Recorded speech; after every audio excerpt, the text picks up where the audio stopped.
XFM. XFM's A Christmas with Manic Street Preachers.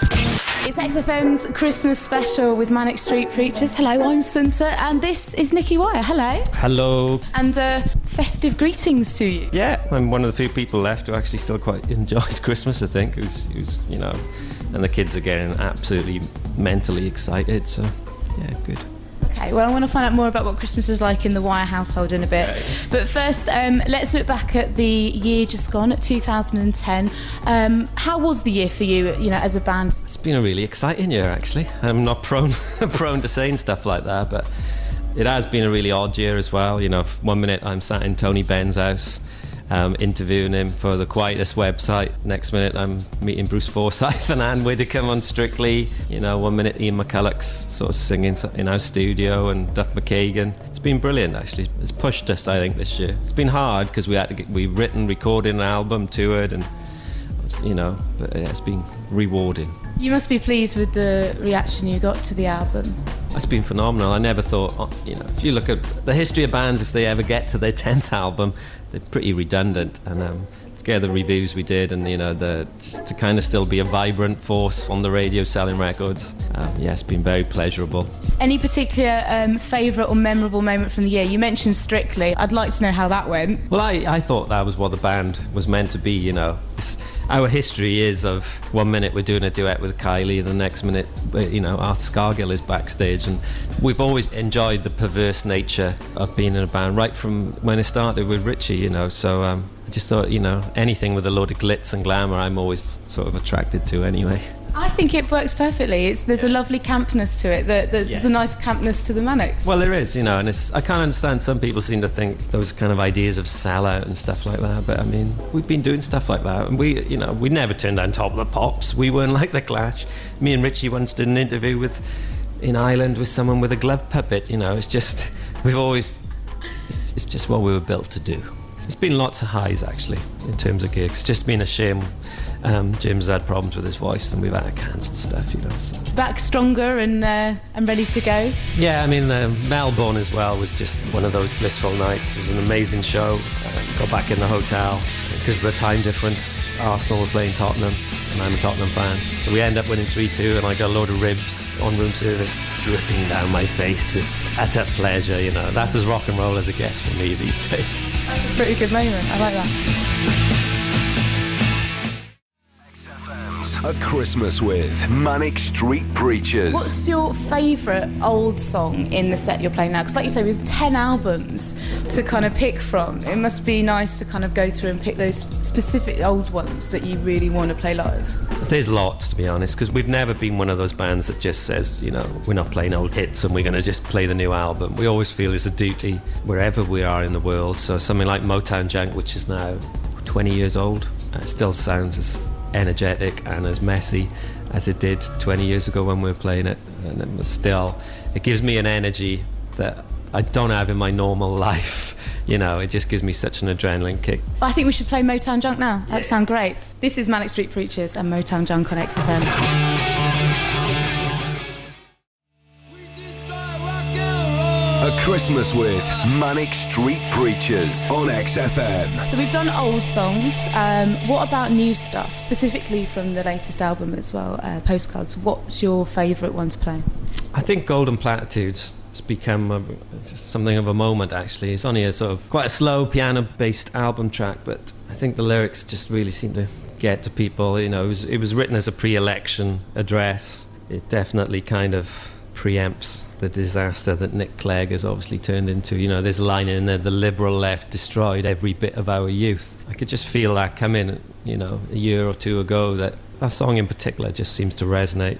And I think it's not always just feels like a classic Manic single. It might not be the most intellectual thing you're going to hear, but it just sounds like a version of classic Manics, and it just goes down brilliantly.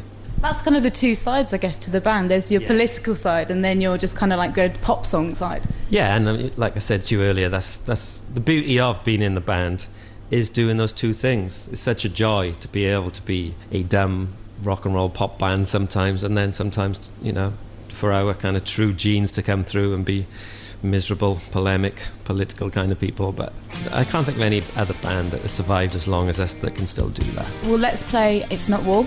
This is Manics on XFM. A Christmas with Manic Street Preachers. You're listening to XFM. It's a Christmas special with Nicky from Manic Street Preachers. How are you? I'm all right. And bizarrely, usually I'm the one who's really ill. And now James and Sean have been really feeling it. And I'm like, oh, you-de-doo-be-doo. I'm healthy for the first time in 5 years. The downfalls of doing anything in December when every bug is going round, and especially being a touring band as well, all the people you meet every day kind of picking up stuff. It really is an impossible task. We try not to do too much in these months anymore. I mean, we went to Australia because it was sunny, but all those flights as well obviously play havoc with your voice. And I'm sure when I get home now, I'll just be really ill for 2 weeks and just be a disaster. I hope not. No. I was wondering about whilst you're touring and stuff, do you listen to music as you're kind of travelling, and are there any new discoveries from the last year that you've kind of gone, oh, I'm really into that band or that artist? Yeah, I mean, I never stop listening to music. Is the one thing that still gives me just an immense amount of pleasure that hasn't sort of been ruined by the modern world. And the Jenny and Johnny album, which came late, Jenny Lewis from Rilo Kiley, just absolutely addicted to that record. It's just fantastic. I love the Abbey Buffalo record. The Mystery Jets album I thought was really underrated. I thought it was a great record. James loves Deer Hunter, so we've been playing his record a lot. Bitches Brew, the reissue, Miles Davis, which is not my natural habitat at all, but I just found really some sort of solace in that record. I'm not a jazz person at all, but it's a brilliant record. Kind of moving off into new directions maybe as you get older. Yeah, I said to James and Sean the other day that, our next album must be a mix of Sandinista and Bitches Brew, and I just got that look from them saying, shut up, Wire. Okay, well, maybe let's play some Jenny and Johnny. Big Wave is a big tune at the moment. Should we play that? What a tune. She reminds me of Nina Pearson from the Cardigans a bit, and that Chrissy Hine vibrato she's got is just... We'd love to write a duet for Jenny one day. Let's hope it happens. Yes. This is Jenny and Johnny on XFM. It's XFM. I'm joined by Nicky for a Christmas special with Manic Street Preachers. Looking back again at 2010, obviously you've done a lot of gigs yourself. What about gigs that you've been to, or bands you've seen maybe at festivals that you've played at? Yeah, I am not the biggest gig goer of all time, I have to be very honest with you. I've always been a bit of an armchair viewer, but best two gigs I've seen this year was we supported Paul McCartney at the Millennium Stadium, and he was just amazing. I mean, he played for 2.5 hours, 3 hours. He didn't even drink water on stage, and he was really energetic, and even early Beatles stuff, which I'm not a huge fan of, but when he did All My Lovin', I just nearly burst into tears. Close your eyes and I'll kiss you. I was watching him thinking, is this the last time we're going to see something so emblematic of how great our kind of industry, our country can be at music? It was sad watching it, but it was just invigorating as well. Is that intimidating, being on the same bill as someone who's like so respected? No, I think actually it's more intimidating if you're with your peers and there's a bit of competition going on, but when you're playing with McCartney, it takes the pressure off because there's no way you're going to match him. And it was just at the Millennium Stadium as well. It was just brilliant. And the other best gig was, I have to say, I watched it at home on the Red Button, but the Libertines at Reading. I just thought it was fantastic.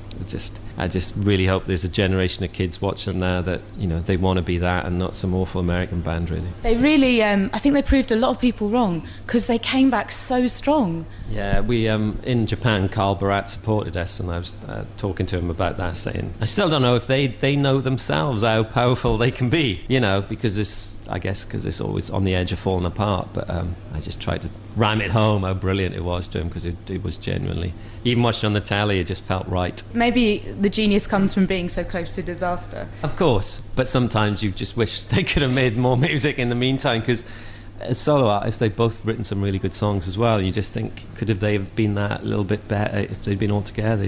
Favourite Libertines track to play? You have to go for Time for Heroes, because I think it's one of the best lyrics written in the last decade. I think it's just an amazing piece of wordplay. A Christmas with Manic Street Preachers on XFM. Did you see the stylish It's Christmas with Manic Street Preachers on XFM. I'm Sunta and this is Nicky Wire. Hello. Let's talk Christmas, let's be festive. What is typical Christmas like for you? I mean, as a kid, Christmas was just spectacular. It was, there were 3 brilliant days of the year for me. One was the FA Cup final. The other one was Bonfire Night because it was just pure anarchy, It was just amazing. And the other was Christmas. And I think because there wasn't so much around then, you genuinely appreciated it so much in terms of food and presents. It's just not going Monty Python and saying we lived on gravel or anything, but it was just wondrous and pretty similar now. Grown up and having my own kids, it's just really old. It's like 70s Christmas. I try and make the 70s come alive again. And I guess with being away so much, it must be a big, it's important to be back with the family for that time as well. It does help. It's been a very intense 6 months. It's just the way it's got to be. You can't avoid it. It does have its difficulties, but we don't do it like before. It'd be a whole year's work, and we don't do it as much as we used to. But it's always nice just that feeling of shutting down. Closing the curtains and just watching loads of telly and eating loads of pickled onions. So, favourite telly and films at Christmas? I guess in our generation, the Royal Family Christmas special has become what Morecambe and Wise was in the 70s or something. It's become very entertaining. I thought the Gavin and Stacey one last year was brilliant, actually. Really enjoyed that. Film-wise, it's the Scrooge, I think, with Alistair classic. Sims. With Alistair Sims. It's just phenomenal. I guess Toy Story 3 will have all the men crying as their children watch it, as we say goodbye to our toys. Oh, I do. It made me cry too. Yeah. This first 10 minutes of Up, I don't know if you've seen Up as well, but that, just everyone in the cinema was crying except the kids. I've been chaining Christmas movies recently. All right. And last weekend did Scrooged, Bad Santa. Bad Santa's good. And what was it? Elf and National Lampoon's Christmas. National Lampoon's is actually an absolute classic. Okay, let's talk Christmas songs, because I think it's a double-edged thing, Christmas songs. You've got your kind of great novelty, big, always on in the supermarket from November songs, like your Wizards and things like that. And then there's some really beautiful, heartfelt Christmas songs as well. Yeah. What side do you kind of fall on in your kind of favourite Christmas songs? I guess the 70s is indelibly scarred on me, and it was undoubtedly the golden age of popular Christmas songs, I would say, whether it be John Lennon or Wizard or Slade. They're always tinged with a real I think the best ones are melancholic, and even when you listen to Wizard's one, the ending, it's almost like Christmas is over already. It reminds me of the school disco. Me and James sat there thinking, no one's going to ask us for the last dance year. And it's just a mixture of melancholy. I think the last good Christmas record really was The Darkness. I think everyone else just tries to shoe on. I know from experience we tried to write one. It's called Ghosts of Christmas. I think it's pretty good, but I like the new Coldplay one. Just sounds like a Coldplay record that they've chucked some Christmas lyrics in. And I think you've got to go into a different mindset to do it. I think Wizards is pure class. It's just utterly melancholic and yet resonates, strikes, 3-day weeks. It's brilliant because, it's the worst time in Britain ever in the 70s in many respects, and yet we had these classic Christmas songs. Okay, well, let's play Wizard then. Yay! XFM's A Christmas with Manic Street Preachers. Listening to XFM. This is an XFM Christmas with Manic Street Preachers, and I'm Sunta, and this is Nicky Wire. I'm back. We've done Christmas. What about New Year's Eve? Are you big into New Year? Do you like a big celebration? Completely tragic. Nothing but bad memories. Wandering around again, me and James, looking for girls that we were never going to find. Misery, absolute misery until I grew up, and then we used to go to a farm in West Wales with our dog and just walk. That was a nice period, but I never got New Year, really. For me, it just seemed like it was another year closer to dying. Wow. On that happy note, any particular songs you'd like to hear on New Year's Eve as it strikes midnight? No. It's going to be something really depressing, isn't it? I'm Miserable Now by the Smiths. This has to be. Well, let's play the Smiths then. A Christmas with Manic Street Preachers on XFM.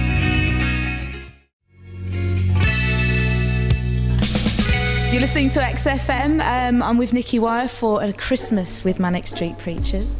What about kind of big floor fillers of 2010? I mean, is there anything that you think has been a proper massive tune of the year that's going to kind of be 2010 will be remembered for? I'm really struggling with that. I think you'd have to say the Biffy track that's just been covered by X Factor. Okay, that's kind of interesting because the Biffy thing obviously has kind of proved it can kind of cross over into both. Yeah, you know. I'm a massive fan of them. I think it's brilliant the way they've really crossed over this year. It's great to see a British band doing it, and they are a brilliant rock band. And sometimes you can't stop a song from being brilliant. You know, it doesn't matter who sings it.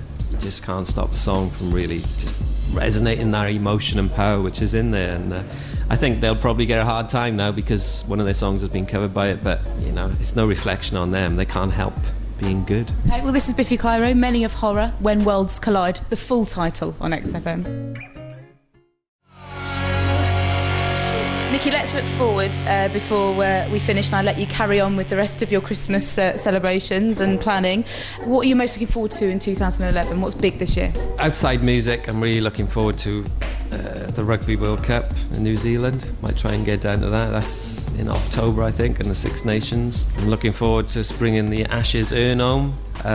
Musically, I really like the Vaccines. I think they could be the guitar band that pushes through, and Joy Formidable I really love as well. And I'm really kind of also looking forward to doing the Isle of Wight, I think. Apart from Isle of Wight, is there any other big kind of confirmed gigs or appearances next year? There is, but I can't really say, so I'm sorry. But we are hoping to do some big shows of our own in May because we did this mammoth sort of theatre tour, so we might up the ante a little bit in May. But I mean, it'll be busy. It always is, and it's been nearly 10 years next year since our first Greatest Hits, and we've just had so many ones since then that we might try and put another one of them out. Well, let's finish off with the Vaccines then, and Wrecking Ball. It's a brilliant track. Nicky Wire, it's been a pleasure. Happy Christmas. Thank you very much. Thanks a lot. XFM's A Christmas with Manic Street Preachers.